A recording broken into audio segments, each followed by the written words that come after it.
కల్వకుంట్ల చంద్రశేఖరరావు, కేసీఆర్. ఈ పేరుకు ఒక బ్రాండ్ ఉంది. ఇంకా ఎన్ని ఇయర్స్ గడిచినా, అంటే ఎన్ని సంవత్సరాలు గడిచినా, ఒక్కసారి తెలంగాణ చరిత్రలో వెనక్కి తిరిగి చూసుకుంటే కేసీఆర్ గారు తెలంగాణ తెచ్చిన పర్సన్గా ఒక చిరస్థాయిగా నిలిచిపోతారు. తెలంగాణ అంటే కేసీఆర్, కేసీఆర్ అంటే తెలంగాణ. ఈ రెండింటిని విడదీయటం చాలా కష్టం. సో 2001 27th ఏప్రిల్ తెలంగాణ రాష్ట్ర సమితి టీఆర్ఎస్ పార్టీని కేసీఆర్ గారు పెట్టడం జరిగింది. సో పార్టీ పెట్టిన తర్వాతకి స్లోగా పార్టీని నిలబెట్టుకుంటూ మెల్లిగా పోటీ చేసిన ఏరియాస్ నుంచి గెలవటం తెలంగాణ పార్టీ. అదే టైంలో పోరాటాలు, ఉద్యమాలు చేయటం, అలా తెలంగాణ కోసం ముందుకెళ్ళటం జరిగింది. కేసీఆర్ గారు అలా ముందుకు తీసుకెళ్తూ ఉన్నారు.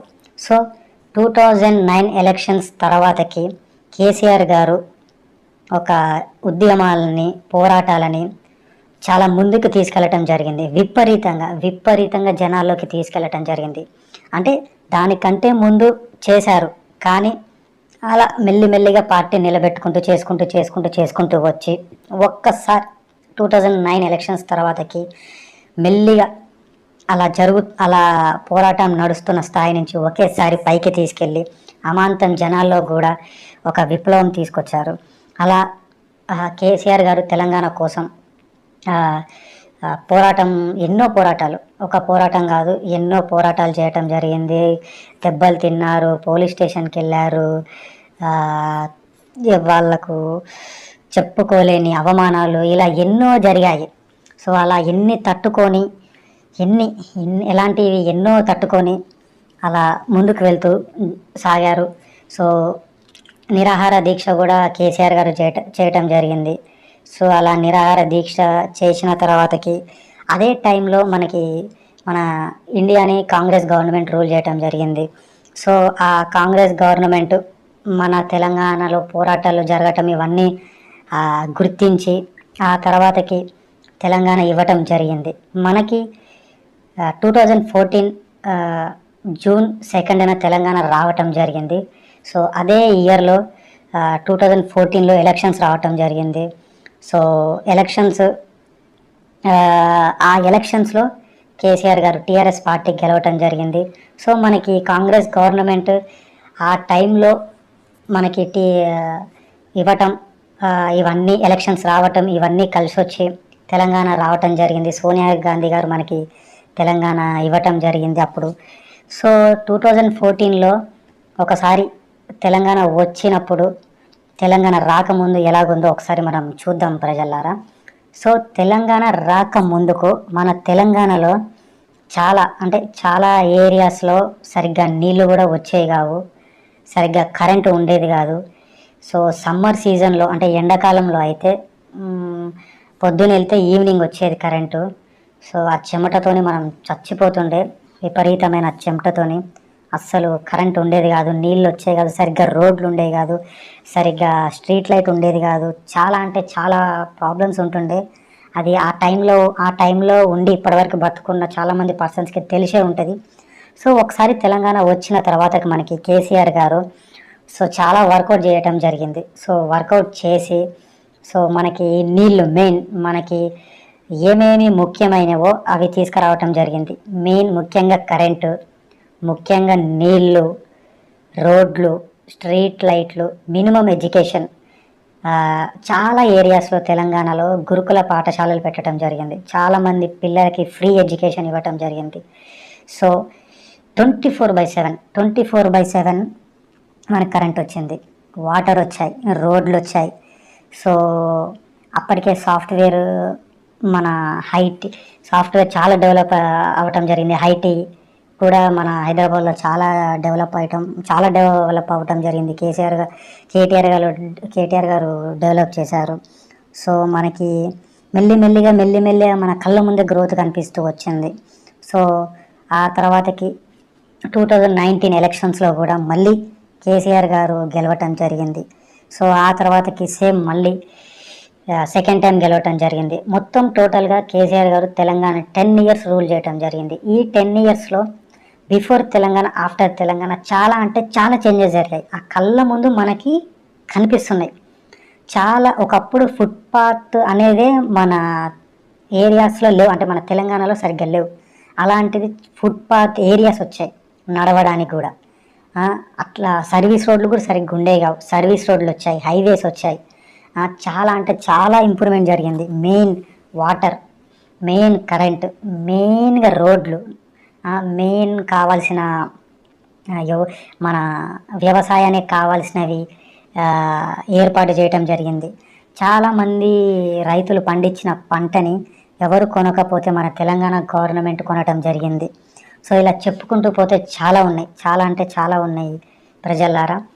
సో 2014, 2019 కంటిన్యూస్గా 2 times గెలవటం జరిగింది. సో మనకి చేంజ్ అనేది క్లియర్గా తెలుస్తుంది. Before 2014, after 2014.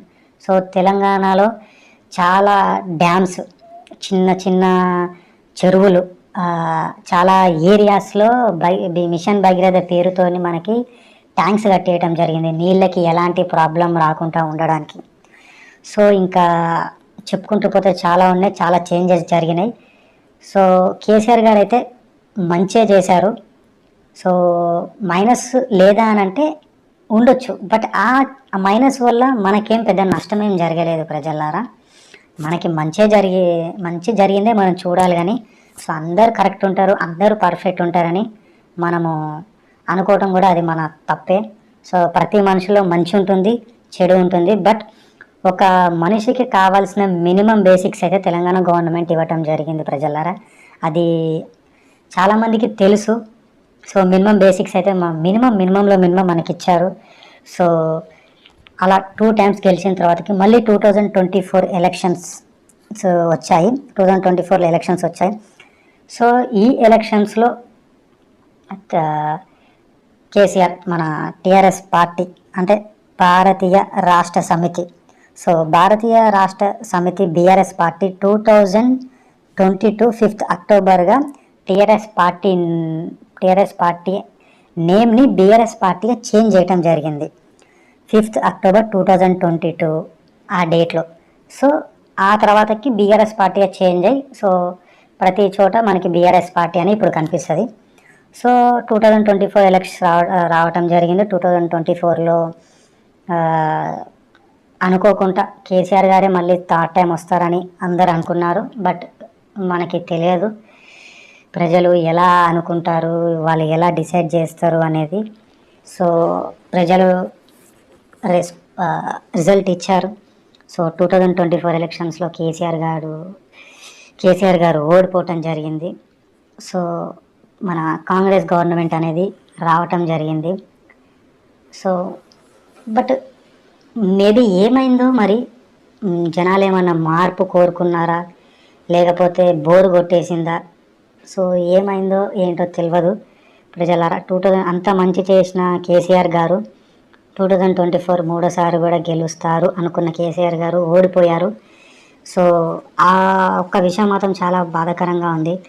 సో ఇప్పుడు వచ్చిన తెలంగాణ గవర్నమెంట్ రేవంత్ రెడ్డి గారు ఏం చేస్తారు అనేది చూడాలి. సో మ్యాక్సిమం ఇప్పుడు మేబీ 6 months కంప్లీట్ అయిపోయింది అంతే. సో చూడాలి, ఇంకా 4.5 years టైం ఉంది. సో ఈ 4.5 yearsలో వాళ్ళు ఏం చేస్తారు అనేది. సో ఏ గవర్నమెంట్ వచ్చినా కానీ ప్రజలకి కావాల్సిన నిత్యం minimum basics, current same Telangana government ఏమి ఇచ్చిందో మీరు కూడా అదే ఇస్తే మాకు అదే చాలు. సో మీరు ఉన్నది అలా ఉంచి మీరు ఇంకా డెవలప్ చేస్తే కాంగ్రెస్ గవర్నమెంట్ అంతకు మించి మాకు ఇంకా ఏమొద్దు సార్. మీరేమన్నా మళ్ళీ అటు ఇటు తేడా కొట్టి ఏదో చేసేస్తే అక్కడ జరగాల్సిన నష్టం ప్రజలకే జరుగుతుంది రేవంత్ రెడ్డి గారు. సో అంతా మంచి జరగాలని కోరుకుంటూ, సో మళ్ళీ తెలంగాణ గవర్నమెంట్ నెక్స్ట్ ఎలక్షన్స్కి 2029లో జరిగే ఎలక్షన్స్కి మళ్ళీ గెలవాలని కోరుకుంటున్నా. సో కాంగ్రెస్ గవర్నమెంట్ వచ్చింది, సో వాళ్ళు కూడా మంచి చేయాలని అనుకుంటున్నాం. వాళ్ళు కూడా మంచిగా పాలించి వాళ్ళు కూడా మంచిగా ఉండి మంచిగా చేస్తే అదే చాలు. సో సారీ కేసీఆర్ గారు, మేము మిమ్మల్ని మరి ఏం జరిగిందో ఓడిపోయారు. మిమ్మల్ని మేము ఓడించాము. So but we love KCR forever. So ఒక్కసారి వెనక్కి తిరిగి చూసుకుంటే కేసీఆర్ గారు చేసిన మంచి మన కళ్ళ ముందే ఉంది. సో అది మనం దాన్ని అనుభవించాము, మనం చూసాము, మనం ఫీల్ అయ్యాం కూడా. సో రైతులకి వాటర్ ఒకప్పుడు సరిగ్గా పంటలు కూడా పండేవి కావు తెలంగాణలో.